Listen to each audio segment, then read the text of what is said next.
Heavenly level episode 88 में आप सभी का स्वागत है। जैसे कि हम सभी ने लास्ट एपिसोड में देखा था, हन ने उस लड़के से कहा था चलो अब इस सौदा करते हैं। अब आगे एपिसोड शुरुआत में बताया जाता है करंटली जो कोई भी विस्फोट से बच पाए और एक जगह पर ही ट्रांसपोर्ट रह पाए तो उनके बीच आपस में लड़ाई हो गई और एक दूसरे को मार काट पच गई।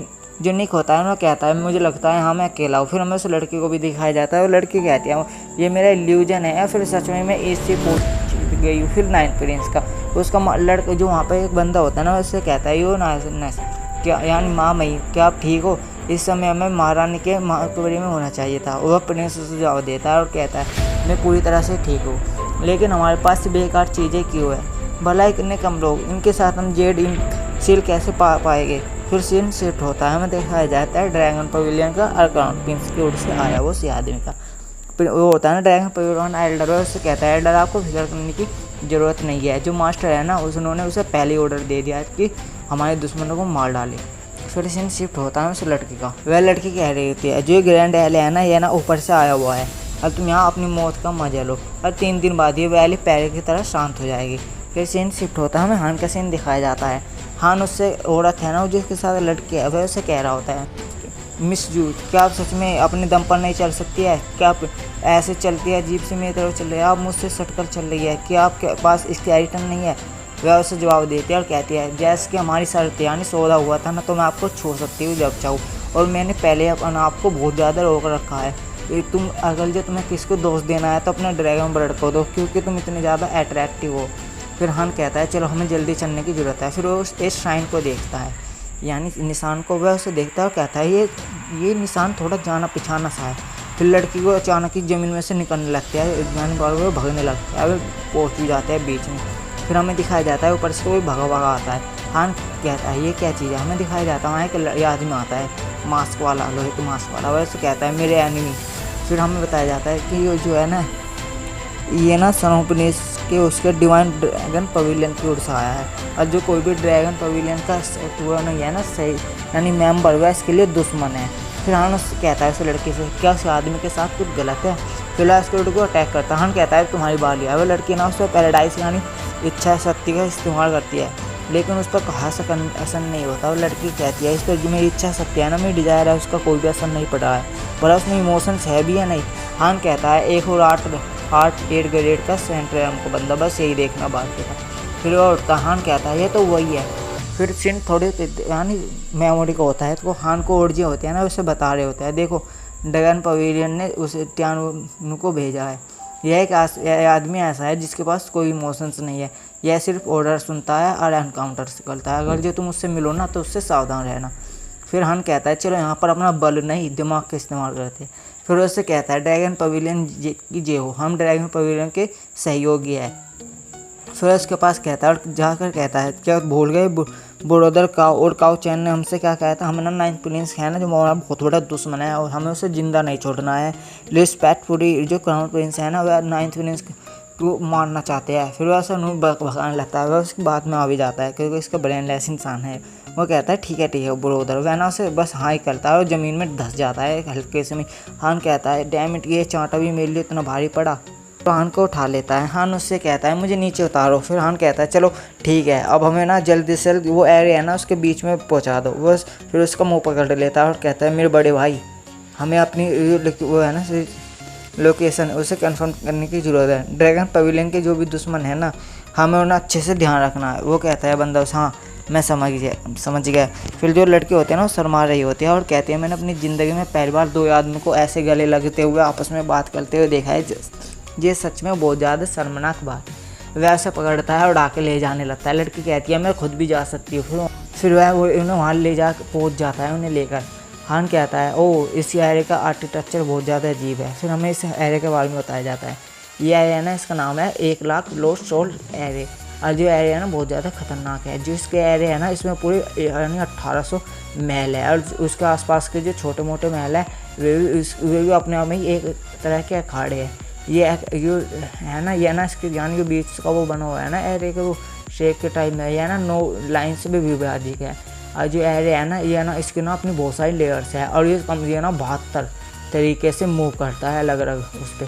फिर हान कहता है लेकिन ये जो साइन है ना ये मुझे ऐसा लगता है कि जाना पिछाना है, शायद मैंने इसे कहीं देखा है एकदम से याद आता है राउज़ेन पैलेस। वो कहता है वो यानकिन चैन का पैलेस है। फिर हमें इसके बारे में बताया जाता है। यानकिन चैन ने इसके प्रवेश द्वार पर लॉसन पैलेस की जो है ना यानी नेम प्लेट लगाई हुई है, सिंपल शब्द में समझाओ तो। और ये ना उस स्थान को नियमित लोगों को अमर शहर के रूप में देखा जाता है और इसके अंदर घुसना इतना भी आसान नहीं है। फिर इसके बारे में हमें आगे बताया जाता है कि जो निर्देशों के हिसाब से चलता है। इसके भीतर के जो एरिया है ना उनके खिलाफ के एरिया चले हुए हैं ना वो है ना इतने ज़्यादा मजबूत है कि इनसे बाहर निकलने का कोई भी रास्ता नहीं है कि ना अगर जो कोई भी सौभाग्य से बाहर निकल जाए ना, इससे बाहर आ जाए तो वह ना 3 दिन के अंदर इन एरो के बीच में फंसकर पूरा सफा हो जाएगा, यानी एरो से मार डालेंगे।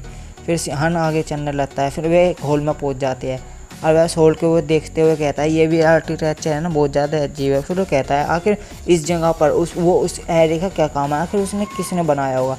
लड़के उससे कान में फूंक मारते हैं और कहती है आपके साथ क्या गलत है, कि आप अपने फैसले पर पछता रहे हो, अगर आप चाहें ना तो अब भी अपनी शर्तें बदल सकते हैं, मैं तो अब भी तैयार हूँ। वह उसे कहता है सुनो मेरे पास तुम्हारे लिए 2 खबर है, एक अच्छी खबर एक बुरी खबर, तुम कौन सी पहले सुनना चाहोगे।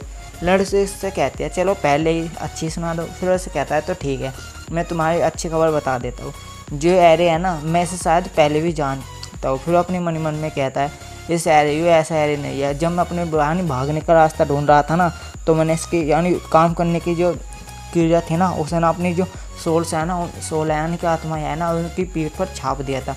फिर लड़के उससे कहते हैं अच्छा तुम इसे जानते हो तो फिर इससे बुरी खबर क्या हो सकती है, ये तो अच्छी खबर है ना। फिर उससे कहता है लेकिन मैं तुम्हें एक बात और बता दूं, अगर मैं गलत नहीं हूँ तो हमारे पास 3 दिन है। 3 दिन बाद ये एरिया है ना जो अपना वो है ना इसके अंदर की चीज़ है ना वो पूरी तरह से ख़त्म कर डालते हैं। अगर जो हम अपनी लोकेशन पर ना पहुँचे तो 3 दिन के अंदर यहाँ पर सब मारे जाएंगे। यह सुन उसको होश उड़ जाते हैं। लड़की को कहते क्या अपने मन में 3 दिन। फिर हान उससे कहता है हाँ, और हाँ मैं बता दूँ हमारे पास 3 दिन से भी कम समय बचा है क्योंकि हमने बहुत ज़्यादा अपना समय वेस्ट कर दिया है, इसलिए हमें यहाँ से जल्दी जाने की ज़रूरत है। पर वो लड़की अपने गम में रहती है। वो कहती है किन और मैं बता दूँ किन एक लड़की है, मैं बता दूँगा आगे। फिर ना हन अपनी जेब से कुछ निकालता है और वो कहता है यहाँ पर जो कनेक्शन है ना वह भी टूट चुके हैं, हम एक दूसरे से बातें नहीं कर सकते। फिर हन अपने मन जाते हुए अपने मन में कहता है मेरे पास 2 चेहरे वाली एक ऐसी से औरत है और जो एक बंदा है ना वो ऐसा बंदा है जिसके पास अपना दिमाग ही नहीं है। यह मेरे लिए बहुत ज़्यादा कठिन परिस्थिति है। फिर हान होता है ना, हान उससे कहता है हमें ना ड्रैगन पवेलियन के दुश्मनों को जल्दी देखना है और मेरा पीछा करो, यानी मुझे फॉलो करो। लड़की उससे कहती है मुझे माफ़ करना लेकिन रुको अब मैं तुम्हें फॉलो नहीं करूँगी। हान उससे कहता है क्या तुम्हें मेरा खून नहीं चाहिए। फिर उसे वो कहती है कि जो मेरी बेटी है ना वह भी इस एरिया में फंसी हुई है, मैं सोच रही थी कि आप पर नज़र भी रखूँगी तो वह मुझे कहीं ना कहीं मिल ही जाएगी, लेकिन जो आपकी सिचुएशन है ना वह बदल चुकी है, अब मैं उसे यहाँ पर अकेला नहीं छोड़ सकती। हन के सुनिए होश उड़ जाते हैं। वो कहता है क्या तुम्हारी एक बेटी भी है। फिर सीन शिफ्ट होता है, दिखाया जाता है कुछ बंदे एक लड़की ढूंढ रहे होते हैं, वहीं पर वो लड़की होती है किन। इसका नाम हम बदल देते हैं, इसका नाम हम क्या रख देते हैं क्योंकि नाम क्या से है किन के बदले। तो फिर जो लड़की होती है ना वह ना बहुत ज़्यादा बैठ जाती है, यानी उन बंदों से भी। अब हमें इस लड़की के बारे में बताया जाता है, इसका नाम है किन। अब मैं उसे क्या बोलेंगे।